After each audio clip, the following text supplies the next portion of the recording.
If you knew what your kid really thinks, you'd parent differently today. Your child says, "I'm fine." But if you could x-ray their emotions, you'd see storms they're too scared to name. Kids don't open up because they're afraid you'll fix it, dismiss it, or misunderstand it. And here's the gut punch. There are 10 truths your kid aches for you to know, but will never say out loud. Today, you'll get all 10. And wait till you hear number 7. Every parent gets this one wrong. Number 1, I'm not you. And that's actually okay. You were class president. They're the kid who eats lunch in the library. You loved sports. They loved drawing anime characters with gravity-defying hair. You had 20 friends. They've got 2. And honestly, that's all the social battery they budgeted for. But every time you say things like, "Put yourself out there more," or "Try to be more social," what lands isn't your intention. It's the message, who you are isn't enough. Stanford psychology is brutal on this one. When a child's natural temperament doesn't match their parents', they start treating their own personality like a flaw they need to fix, just to keep you proud. Your advice speaks extrovert. Your kid speaks introvert. Different languages. Your competitive drive doesn't copy-paste onto their artistic soul. And every "just try harder" accidentally teaches them that who they are disappoints you. They're not a prototype of you. They're a completely different design. What they wish they could say, "I'm not broken, I'm just different," and different shouldn't feel like failure. They don't need a parent who upgrades them. They need a parent who recognizes the version that already exists. And honestly, number 2 hurts even more because it's the one parents accidentally mess up daily. Number 2, sometimes I just need you to listen. Your kid tells you a friend was mean, and you instantly transform into a crisis management team. "Did you tell your teacher? What did you say back? Want me to call their parents? Here's what you should do next time." And just like that, they shut down. You're confused. They're frustrated. But here's the real glitch. They wanted connection. You handed them logistics. They wanted someone to sit in the feeling with them. You delivered a full PowerPoint solution they never asked for. Yale research is clear. Kids open up more and cope better when you validate the emotion before you try to fix the problem. What they wish they could say is simple. "I don't always need you to fix it. Sometimes I just need you to feel it with me." Not a solution, not a lecture, just you, present, calm, and listening. But emotional misfires aren't the only thing they're carrying. Number 3, your stress becomes my stress. Your kid hears you whispering about bills like it's a plot twist in a Netflix thriller, argue about money, cry in the kitchen after work. They pretend they're not listening, the same way you pretend you're not eating snacks in bed at 11 p.m., but they're always listening. They hear more than you think, even through walls. And now they're lying in bed at 10 p.m. wondering, are we going to lose the house? Are mom and dad okay? Is this my fault? Kids don't need all the details, but silence is scarier than truth. Columbia research shows kids absorb their parents' stress like sponges. It shows up as tummy aches, sleep problems, or behavior that comes out of nowhere. When you say, "everything's fine," while your whole body says otherwise, their imagination fills in the blanks with worst-case scenarios. To them, adult stuff means something terrible is happening and no one will explain it. What they wish they could tell you is this: your stress doesn't stay in your body. It leaks into the house like smoke. I breathe it in even when you don't think I do. They don't need perfection. They need clarity they can handle. Money's tight right now, but we're safe. We had an argument, but we're working on it. I'm stressed, but it's not your fault. Your anxiety teaches them the world is dangerous. Your calm teaches them problems are solvable. Quick 3-second Sticko break. If you like parenting advice that doesn't make you feel like a failure, hit subscribe. I promise zero judgment and at least one identity crisis saved per video. Next is the one kids say hurts the fastest.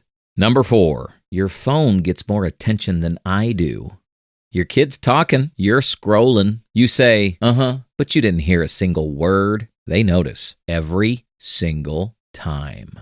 Mom, watch this. I'm watching. You're absolutely not watching. Did you see? Yeah, great job. You have zero idea what just happened. After a while, they stop trying to show you anything at all. Northwestern attachment research is brutal. Kids with chronically distracted parents develop lower self-worth and stop communicating because they assume you don't care. They're not asking for every minute of your day. They're asking for full minutes. Moments where you're actually there. 5 undistracted minutes is way greater than 1 hour of half listening. When you put the phone down, you're saying, you're more interesting than whatever's on this screen. When you keep scrolling, you're saying, something better might appear any second. They learn their value based on what they're competing with. Spoiler, competing with a phone is a losing game for any kid. What they wish they could tell you, TikTok will still be there in 5 minutes.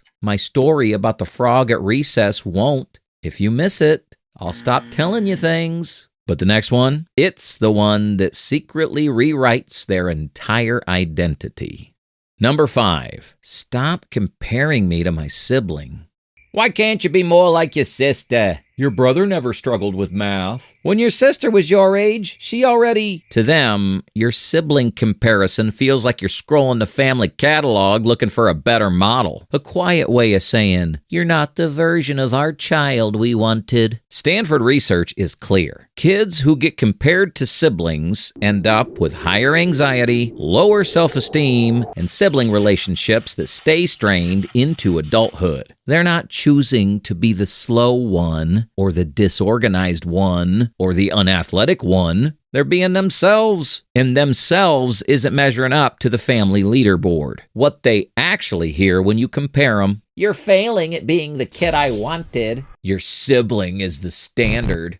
I love you, but I prefer their version. Comparison doesn't motivate them. It humiliates them. It turns siblings into rivals instead of teammates. And here's the heartbreaking part. They don't resent you for it. They resent their sibling for simply existing as the benchmark they can never reach. What they wish they could say, I'm not my sister. I'm never going to be my sister. If that disappoints you, I've been disappointing you my whole life. And I'm exhausted pretending I don't notice. Up next, the double standard kids spot instantly. Number 6, your mistakes are okay, but mine aren't. You forget the trip form? Oops. They forget their homework? UN Security Council emergency meeting. You snap because you had a bad day. Sorry, I'm stressed. They snap at their sibling? That's no excuse. Go apologize and go to your room. Kids might not call it out, but they feel the double standard like a slap. MIT research shows that when parents excuse their own mistakes, but treat kids' mistakes as character flaws, kids develop harsher self-judgment, more anxiety, and a belief that their humanity is inconvenient. Here's what you're accidentally teaching them. Adults deserve grace. Kids deserve correction. Your stress explains your behavior. Their stress just proves they can't cope. What they wish they could say, if you get to be human, so do I. If your bad days excuse your behavior, my bad days should excuse mine too. They don't need perfect parents. They need parents who model self-forgiveness so they can finally forgive themselves. However, nothing terrifies a kid more than this. Number 7, I'm scared to disappoint you. Every report card, every game, every test, every tiny interaction with another human being, they're silently calculating. Will this make you proud or disappointed? They're not living their own life. They're performing so hard for you, they should honestly get frequent flyer points. Harvard research is brutally clear. When kids believe love is tied to achievement, they don't become successful. They become anxious, perfectionist, and terrified of failing in front of you. So when you say, I'm not mad, just disappointed. They don't hear wisdom. They hear, your worth rises and falls based on your performance. And that's when fear takes over. They stop trying new things. Failure feels dangerous. They hide their struggles. Your disappointment hurts more than honesty. They cover mistakes. Lying feels safer than letting you down. They fake happiness. Your disappointment in their sadness feels unbearable. What they wish they could tell you is heartbreakingly simple. I need to know you love me on my worst days, too. That your love isn't something I earn by being impressive. Because without that, every moment with you becomes a test, and they never feel like they're passing. And honestly, number 8 proves they're paying way more attention than you think. Number 8. I know more than you think I know.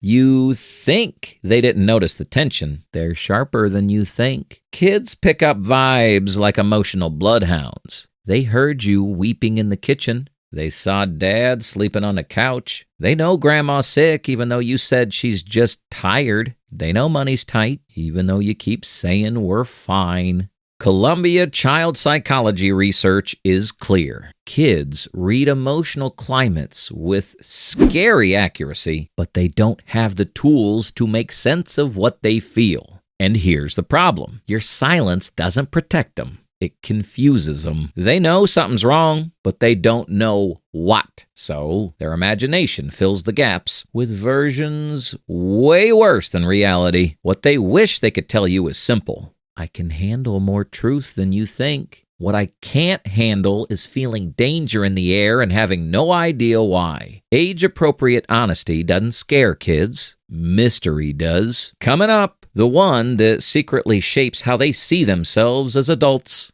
Number 9. I don't need you to be perfect.